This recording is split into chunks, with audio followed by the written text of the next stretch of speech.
Alright guys, so lately when I've been playing Predator Hunting Grounds, I've noticed that a lot of players are actually playing Predator incorrectly.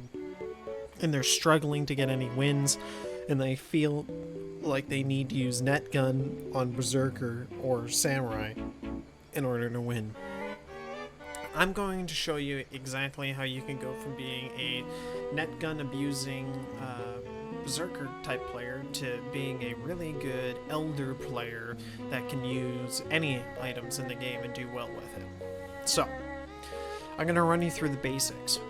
So, the point of this video is to help everyone out, not just struggling players. So, if there are some stuff that you feel is not important, feel free to skip around through the video. I'm going to start things off very simple and just show the stamina bar, which is located right here. The stamina bar here will indicate to you whenever you run, leap, and finally whenever you use any sort of melee weapon, you will consume stamina. Stamina is very vital, as the stamina can control whether or not you run or leap out of combat or into combat.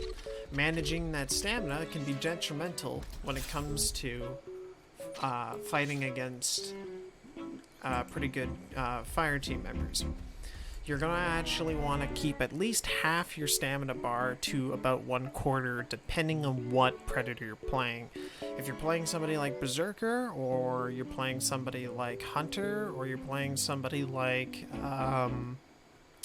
Samurai, you're going to want to at least 1/3 to 1/4 of stamina so that you can at least leap once out of combat. Sometimes one leap can mean the difference between going into second win or getting downed, or being able to run away and getting a heal. So make sure you always have a leap ready to go at all times. Alright. The next thing you want to actually pay attention to is your little blue bar down here. Your blue bar is the second most important bar to manage. This is your energy bar. If you don't know the game, by pressing E, you can utilize the cloak.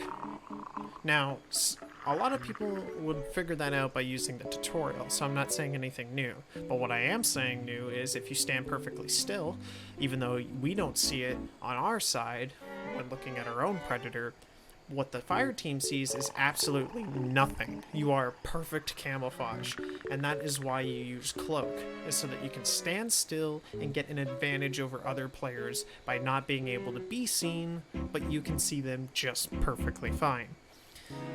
If you use perks like Dither Lens, you can utilize this really hard to see laser and just aim and fire at them and charge it up, which we'll get into that in a moment. If you use things like the bow, charging it up and flailing around with your mouse, or your right stick if you play on PS4, will not bring you out of perfect camouflage. So you can charge and aim and flail around as much as you want, and you're still perfectly invisible. It's not until you start touching the left stick, or WASD, that you become visible to the other team, or slightly so. Heat vision, cloak, your plasma caster, and finally your slam, all consumes energy.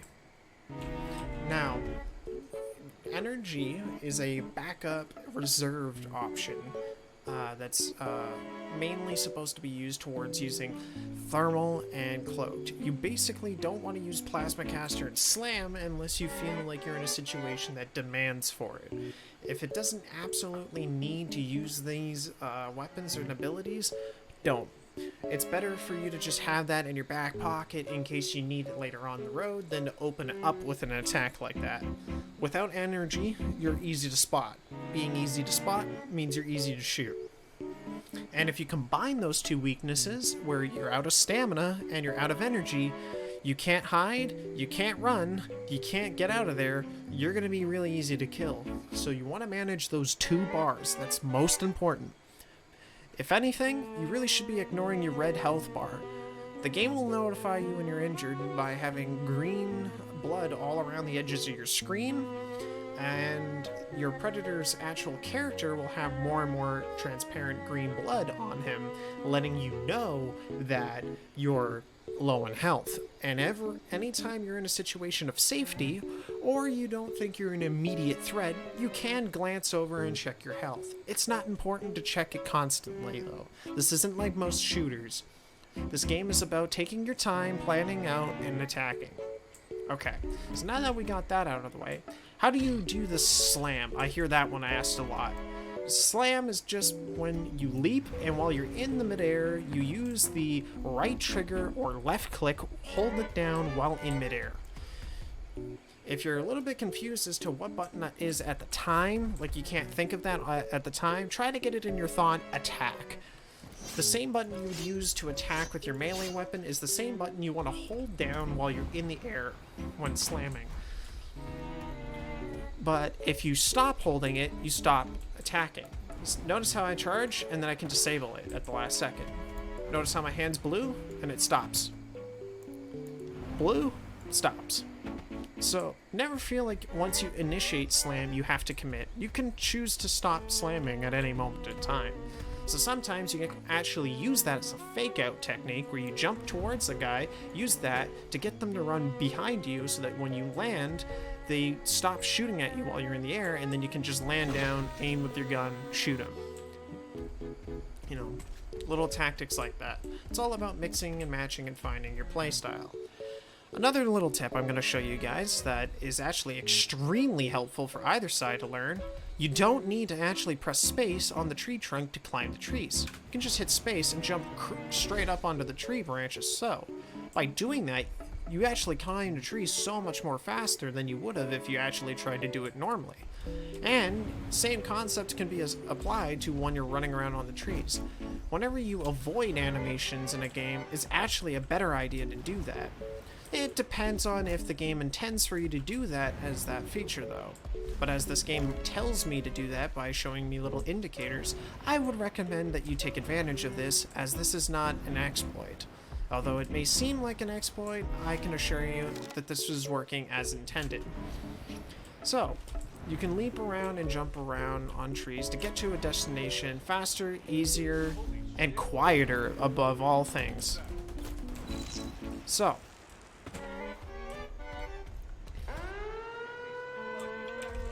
when you're uncloaked, AIs will be able to see you clear as day and they'll attack you.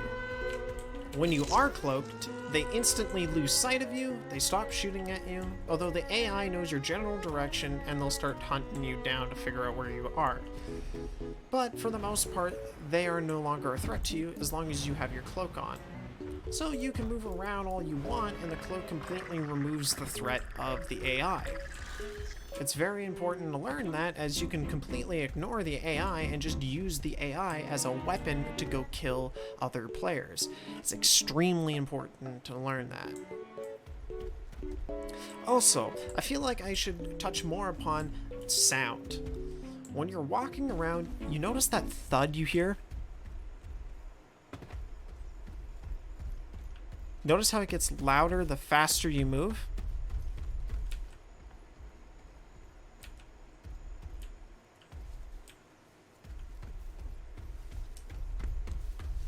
You want to maintain and manage your speed. Crouching can actually provide you a good benefit if you're right on top of a target and they're in the middle of a firefight, but you don't want to have your position revealed based on sound. By crouch walking, you can actually pretty much erase the sound of your footprints entirely.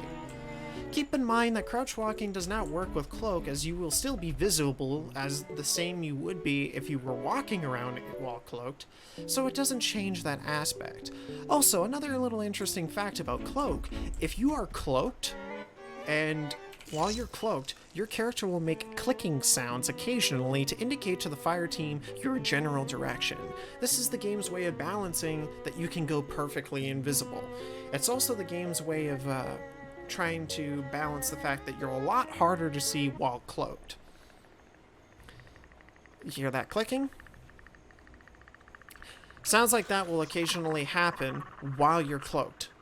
But when you're uncloaked, that sound will never be a thing. So, my tip is, if you're trying to mask your presence based on sound, don't cloak. Don't cloak and crouch walk. you'll be really hard to hear, and you can just utilize physical cover to block your line of sight, make it harder for them to see, and you can take advantage of the third-person camera to look over obstacles, such as I'm doing right now, to look down. If somebody was down at that mud puddle by that rock there, they would never be able to see me where I am right now, but I can see over around it because I'm in third person. By not being cloaked and crouch walking, I get the advantage of having my energy bar at full whenever I want to be able to charge Plasma Cast, and I get the advantage of they can't hear me. So unless they already knew I was up here, I have the advantage that they should have no way to know I am up here. It's extremely valuable to utilize that information. Okay. So now that we got sound and visual out of the way, I feel like another piece of information that's very interesting to know. When you use thermal, as you can tell, you can see these pigs clear as day, but if I was to use target isolation, which if you look at the bottom left here, you'll notice that it says press X for target isolation. If I was playing on PS4, it would be press left on the D-pad for target isolation. Target isolation does this. See that little white circle? That indicates a hotspot for fucking pigs, or a pig. This can be shown through walls and through mountains for a short, limited time. So this is not just used for finding players, you can use it to find pigs. Why is pigs helpful? Well, pigs are especially helpful because they're a form of healing. I'm gonna let him drop my health, and I will show you. Swapping mags, cover me.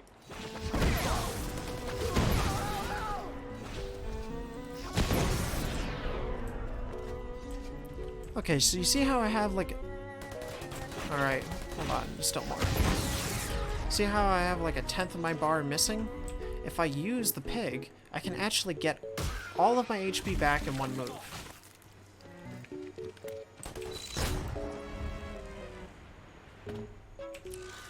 Just like that. So, target isolation can actually provide you with the information to find an infinite amount of healings so long as you know where to go. It's very important to learn that.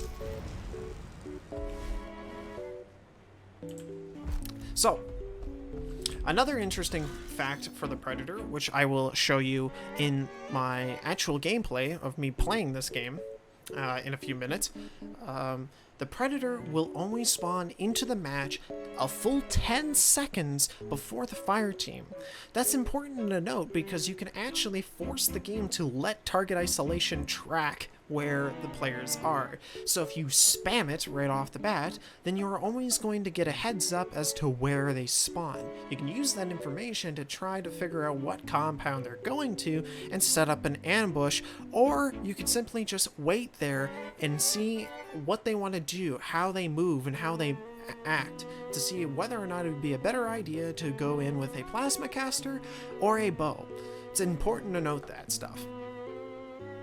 So as far as stuff that I can show you in a private match, the only last thing that I can show you is, a lot of people don't seem to know this, but when you aim down sight with the plasma caster, yes, you can tap fire it and just hit left click or right trigger to fire a single shot like that.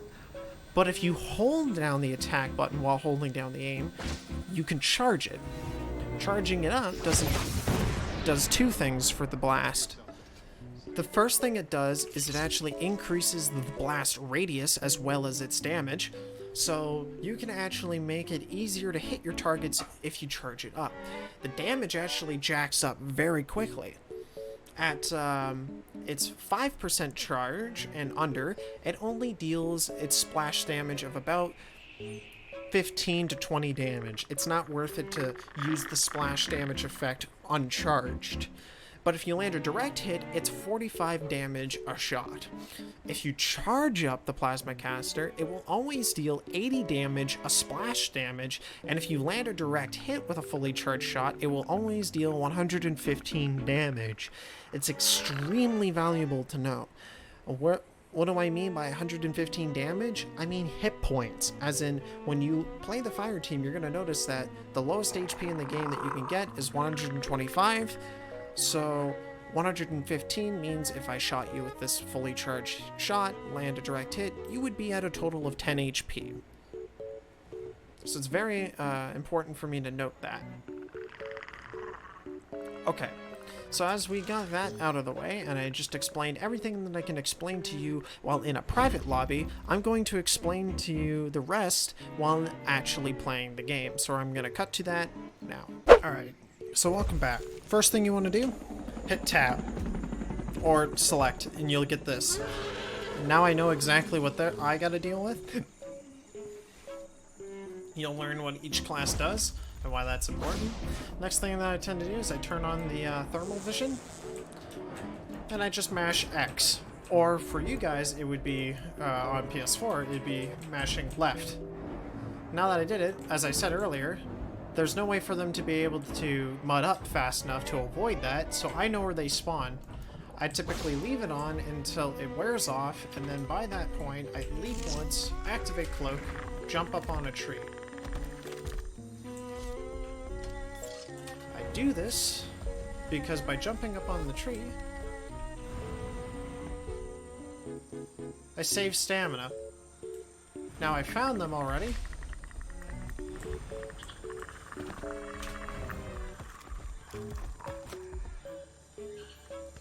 Stand still so that they can't see me. Charge up my bow. Miss. How is that a miss? Dude, this game does not let, like... Okay.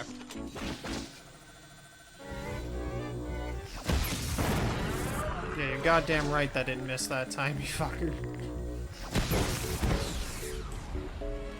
Just drop down. I didn't want to climb the tree, but okay.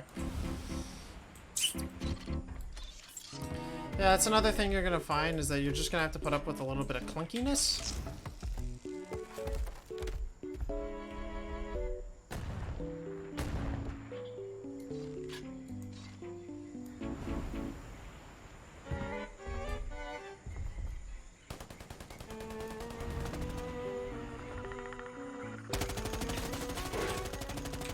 Where the fuck is he?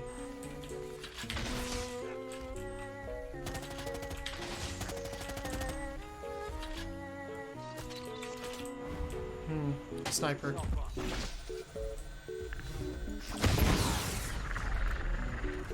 Slam also works through walls.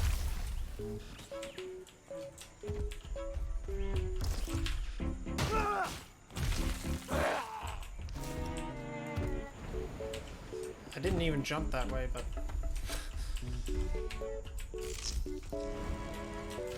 That was the most pathetic leap I've ever seen in my life. It's like the game was trying to fuck up my review, my explanation for the game. Oh.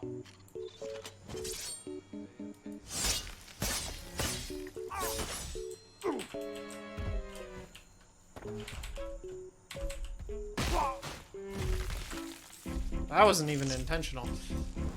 That was actually on his fault because he wasn't trying to move or do anything, so it was actually really easy to find him. So activate that. They're over there. Okay. I know where to go next. Instead of using up my healing kit, I'll use a pig. It's just much smarter to do that. Okay. I'm actually gonna kill one more in case they ever run down this way.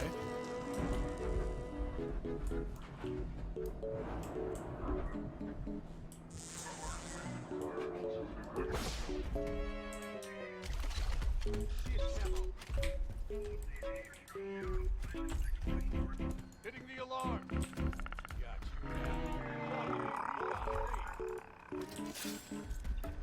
Utilize my bear traps.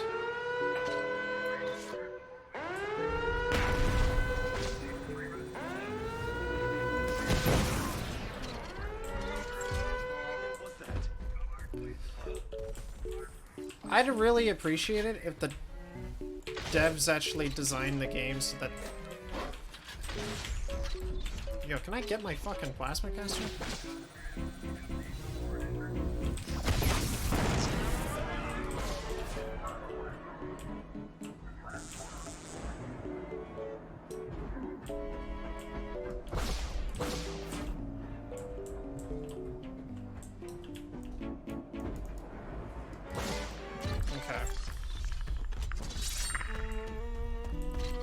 Actually, I'm gonna keep things simple, because you might be confused.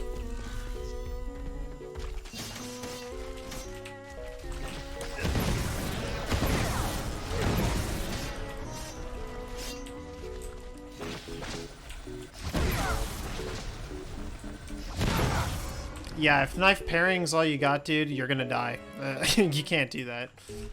Yeah, then, but the rest so I didn't have a chance anyway. And GG, man. Good game. Nice joke.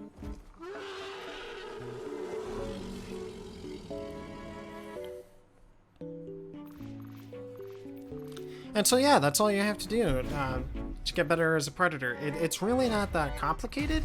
It's all about figuring out what kind of build patterns you want to do. If you're very curious, like if you're already like max level, you don't know how to get better at the game, and you really want to understand like what would be the most, sorry for that shake there, if you really want to understand what would be the most competitive build that you can make for predator in this game, to my opinion, I would fully expect people to judge my builds. I don't really care. You can leave some comments down there if you want to discuss what you think is a better build. That's fine. It's just that if you do that, then you're gonna have to be opened up to criticism by me, just in case, you know, I disagree with something.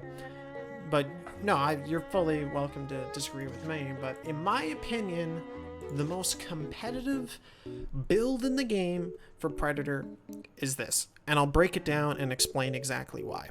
So let's start off with the gear. Why do I think that these are the most competitive gear in the game?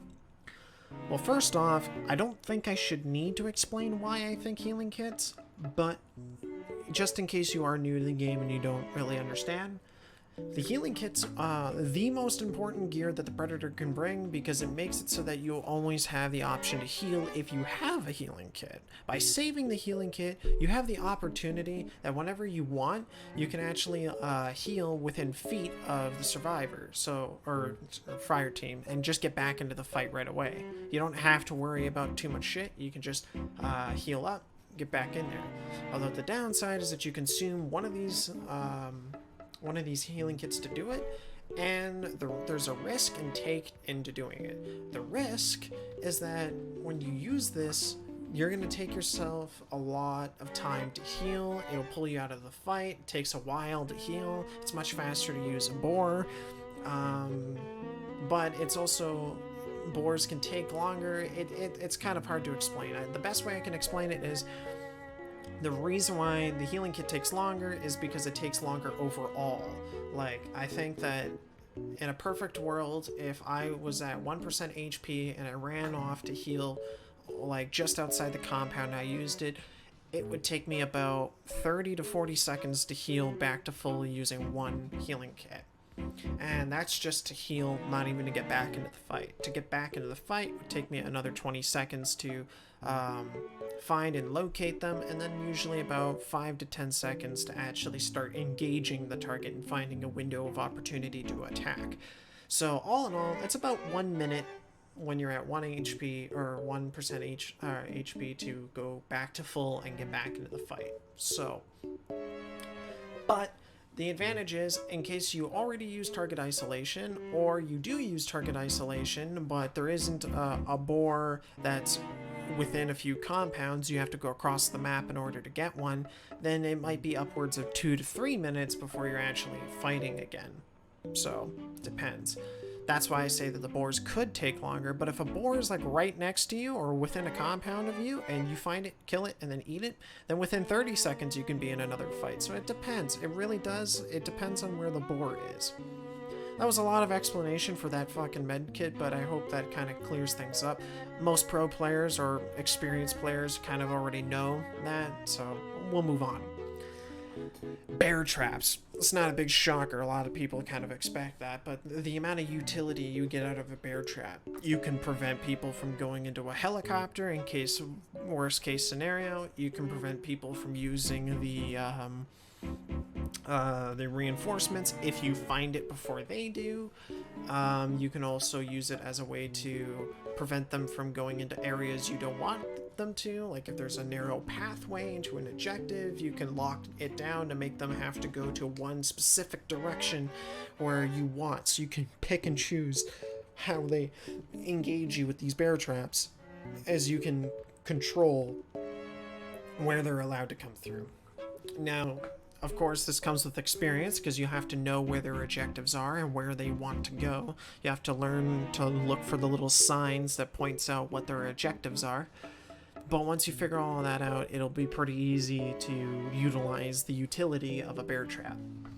And then finally, audio decoy. I know I didn't really use it much in that game because I was just trying to teach you guys like the very basic mentality of playing the Predator. I didn't want to use very many bear traps or very many advantages and bows and whatnot. As you can tell at the very end, I didn't want to use my sword. I was using my wrist blades and plasma casters because I was deliberately trying to avoid using things that a new player wouldn't have. So that way, my advice is valid across all player base. Of course, the katana would be better, and I'll explain why, but, yeah. No, the audio decoy, the reason why I say that that is the next most valuable, and I would rate that actually higher than the motion tracker, is because the motion tracker only helps you identify where the fucking targets are. They're really good for the playstyle of you just take the gamble of going to a certain compound, look for the 2 or 3 biggest buildings in the area, throw down a few motion trackers, move to the next compound, do the same thing until you have all 3 compounds with motion trackers. That way you can track them no matter what objectives they go to, and you can see them in real time and pretty much have wall hacks. That's all great and all, but it actually doesn't really help you once you actually get to the point where I am. That's why I say that this is the most competitive. When you're at my level of gameplay, you can track them based on sound. You can hear them. Their little grunts is different than the AI's grunting. Their running animation is just ever so slightly different than the AI's. Their skin is different. You'll notice you'll be able to pick out what's an AI and what's a player just based on their player model and what that looks like. Plus, if they're not mudded up and you use thermal, they'll put a red diamond over their head, making it painfully obvious that they're a player.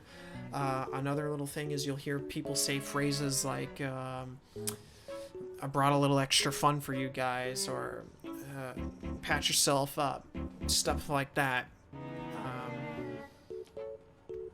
Or Dutch calling in for reinforcements or something like that. You'll hear little lines like that, and you'll know only players or like player models in the game will say that. AIs can never say that, so you'll know by voice lines, okay, that's a player.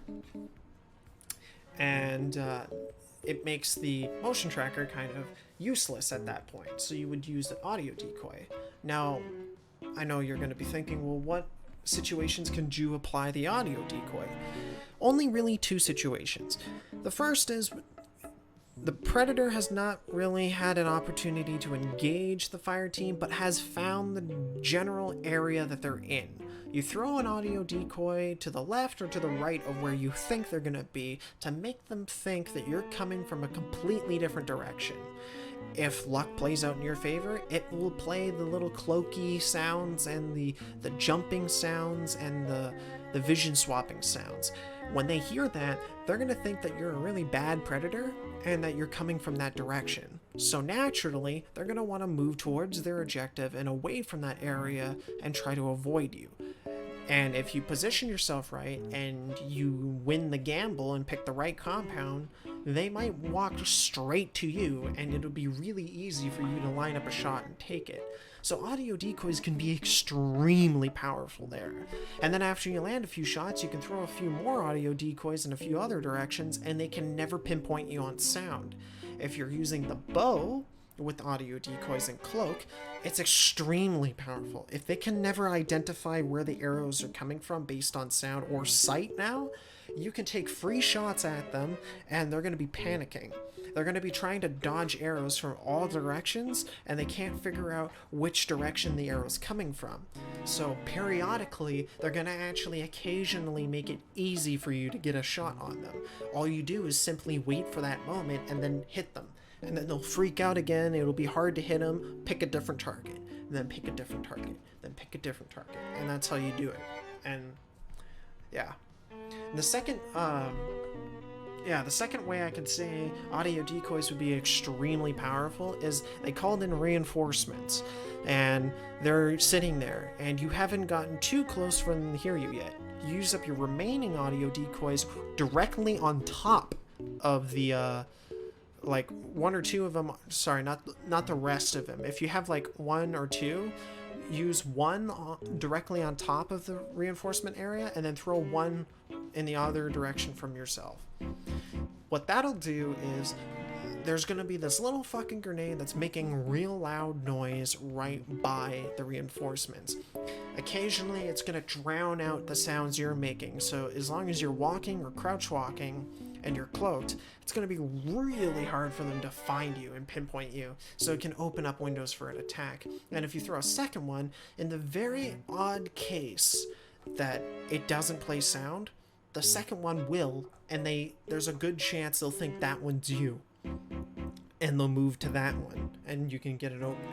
Those are really the only two ways I see audio decoys being useful, but they're still useful for high-level play, whereas the motion tracker, I can see that once you know what you're doing, it's better, it's more advantageous to take the audio decoys over the motion trackers. Again, that was a very long explanation, but that's kind of the point of the video. Then we have Adrenaline Boost. The Adrenaline Boost, the reason why you pick that on Elder, even though he already has a lot of stamina, is once you have Adrenaline Boost, it puts you at the same amount of adrenaline as Scout, but with the added benefit of you actually have double the regeneration rate of Scout. So you have Scout's stamina, but double the regeneration of stamina of Scout. You have a lot more health than Scout.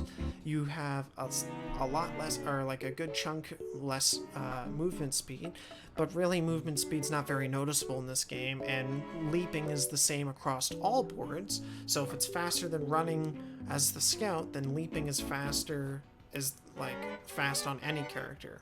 So if you have the same stamina as Scout, spamming leap to get around is actually the best way to do it anyways. And again, whenever you're low on stamina, it doesn't cost you any stamina to climb a tree. So just jump around in the tree, and then hit jump to jump from tree branch to tree branch. For whatever reason, switching tree branches that way doesn't cost any stamina, so you'll regain it as you're jumping around through the trees. Large Pouch. This gives you an extra bear trap and an extra audio decoy, so it can actually make things better, especially if you're doing that one audio decoy at the start kind of thing. You still keep 4 that you can use in case of later on. You get a 3rd healing kit, so you can waste a healing kit early on. And then you got Dithered Lens. Now this is the one that a lot of people are going to be thinking, well, what the fuck, why would you ever use Dithered Lens? That makes no sense. Dithered Lens is such a bad perk. That's where I strongly disagree. It's not a bad perk at all. It's actually an insane perk to have. What it does is it takes this super bright, fucking easy as hell to look at giant red pointer going straight to your head, and it makes the laser itself really hard to see. Very hard to see. It's like a fucking laser pointer you'd see at a school's teacher fucking conference meeting. Like, the dot itself is extremely bright, but not the laser. Now, a lot of people think the dot would reveal your location. Not at all. It reveals that the predator's aiming at you, but it doesn't reveal where you're going to shoot from.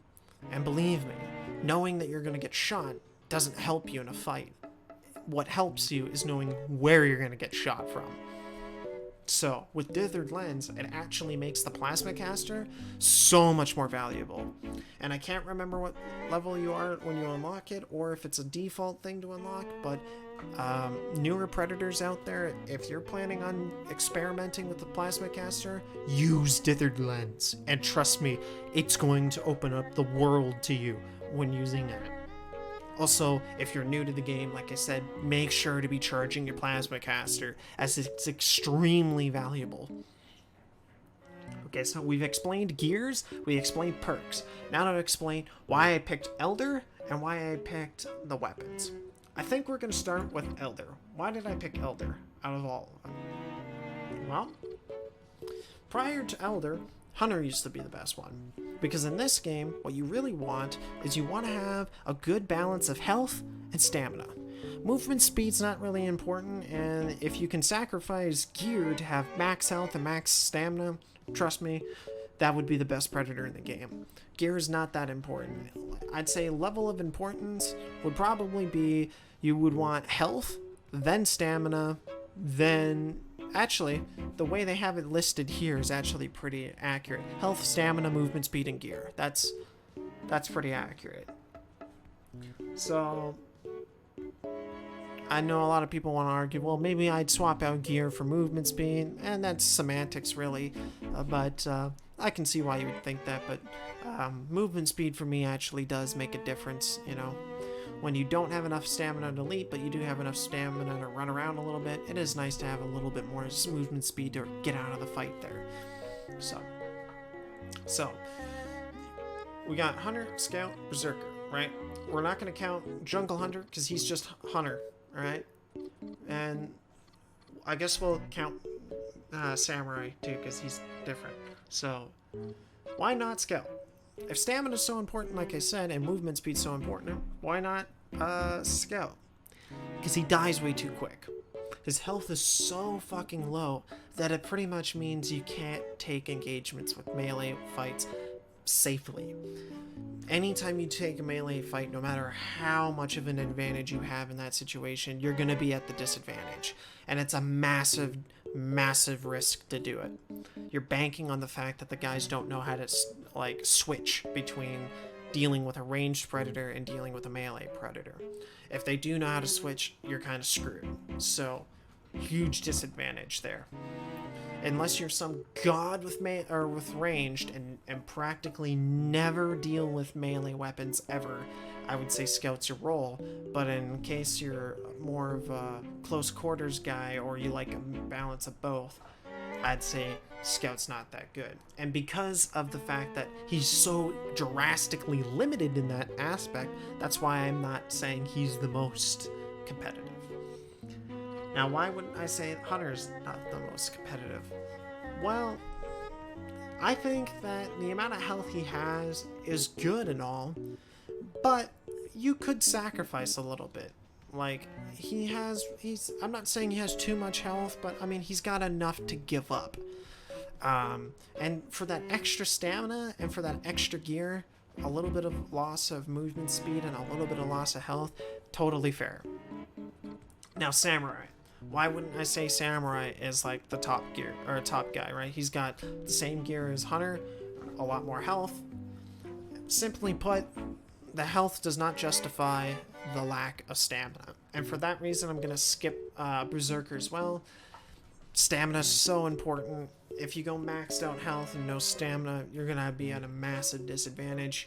As far as gear is concerned, the gear is nice. It's a lot better than Berserker, but gear is not that much of a game changer. If that was different, where you'd have like no gear at all, you can't take anything with you, not even med kits, but you would have max health and max stamina, then instantly Samurai would become the top predator in the game, if it was like that. And that brings us to Elder. Now, Elder, in my opinion, has a good mixture of health, stamina, movement speed, and gear. In fact, the only way where I would actually see anybody improving him balance-wise to make him a higher pick would just simply be to allow him to have the same movement speed as Scout, a little bit less than stamina, or actually, yeah, just that would be the only change. Just give him the same movement speed as Scout. if you ever really need to push him and make him more played. I think right now, as he is, he's already the most competitive Predator. So that explains the class, the perks, and the gears. Now, why the katana?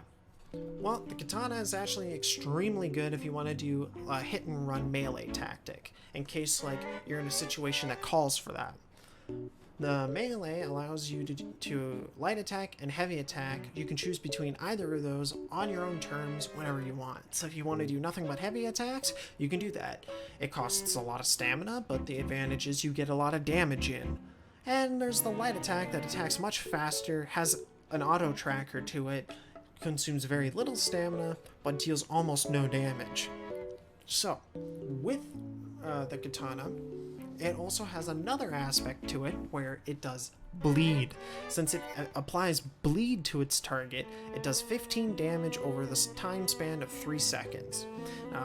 I say that because that's the most common that there is. It's very inconsistent. Sometimes it takes 9 seconds, sometimes it takes 4, sometimes it takes 3, sometimes it takes 6.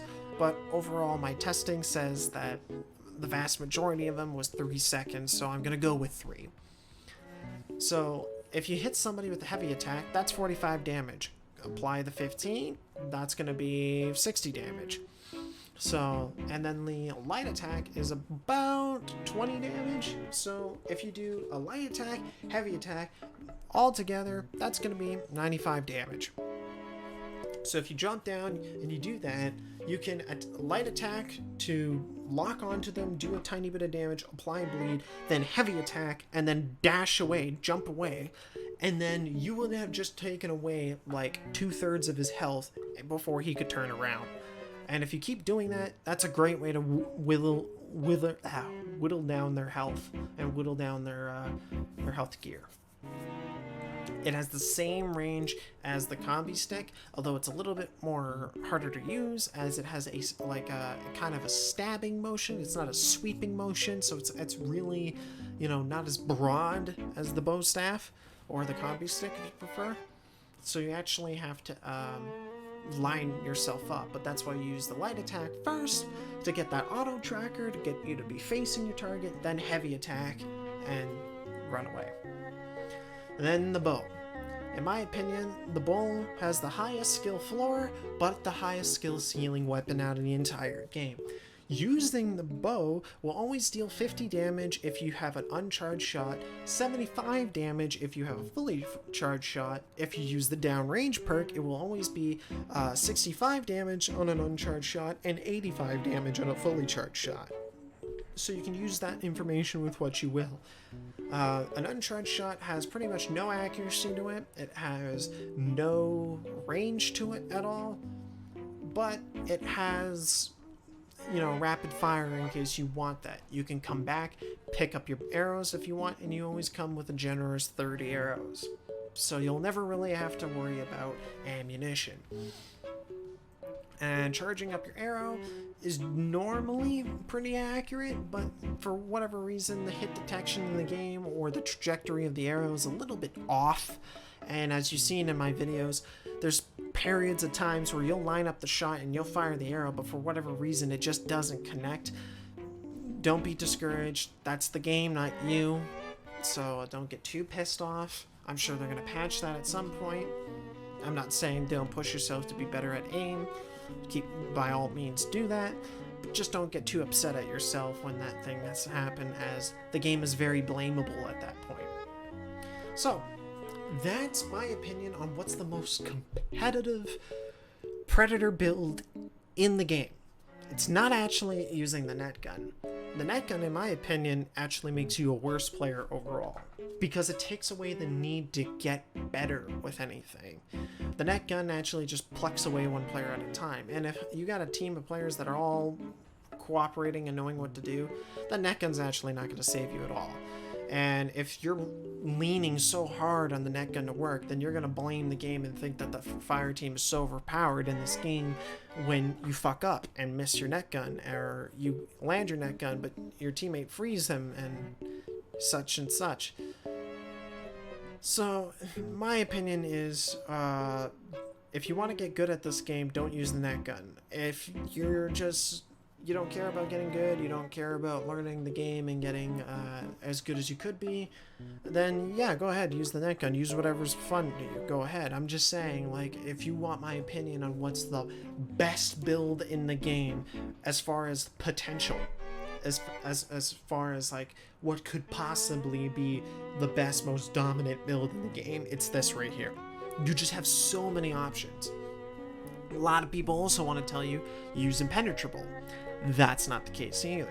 The reason why you don't use impenetrable is it only gives you 15% more HP, but only specifically towards bullets. So grenades, bombs, and knives, things like that, you're going to take full damage from it. So 15% does not justify using up 5 points for a perk.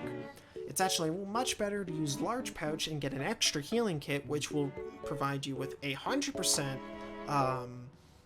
more health, or actually it's more like 99.9 because that's the lowest possible that you can go. 99.9% more damage resistance when you really think about it with how much you can heal than that perk will give you, and it's way cheaper. And not only that, but at the same time, it doesn't just give you another heal, but it also gives you another gear to everything. So it gives you another bear trap that can stun and control players. It gives you another audio decoy that can confuse and disorient players. It's just much more valuable to use large pouch in replace of that. Now again, that's on you. You have to be better as a player to know when to disengage and when to engage. If you are missing your bow shots and you're within close quarter distance, do not fight that person. Do not fight anymore. If you miss 2 or 3 shots, the best course of action is to simply leave. Come from a different angle. If you can't find a different angle, then start doing what I like to call head glitching. It's when you put a wall or an obstacle in front of you and you only peek just high enough to fire the arrow to land the hit and then immediately go back into cover.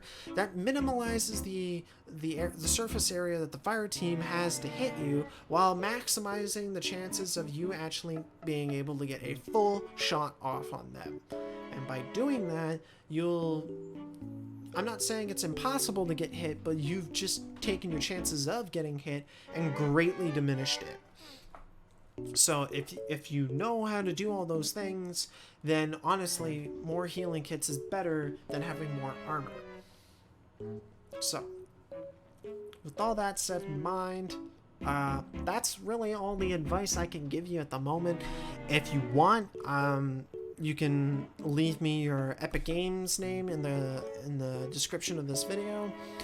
We can play together. If you're confused on certain aspects of the game, like how to counter certain builds or certain tactics, I'll give you my best on how to do it. With the exception that exploits is not, something I know how to counter because they're exploits and they're going to get patched out. Things that include such as going through walls, going into a rock somewhere. That I know these exploits, I know how to do them, I know where they are, but it's not common, it doesn't happen. I've already reported it to the devs, they're already working on it. And just with the interest in mind of to avoid other players using this, I'm not going to say where and how to do them. So, yeah, if you have any tactic or question of how they did something and you want to know how to fight against it, that's not exploiting, then I would be more than happy to help you out and show you. I'll probably end up using you to make a video about it too, to explain that one aspect to help other players out, with your permission, of course. Anyways, guys, that was the end of this video. I hope this has been helpful for you guys. I hope this helps you guys become a much better Predator. And I hope you guys are enjoying Predator Hunting Grounds. Later.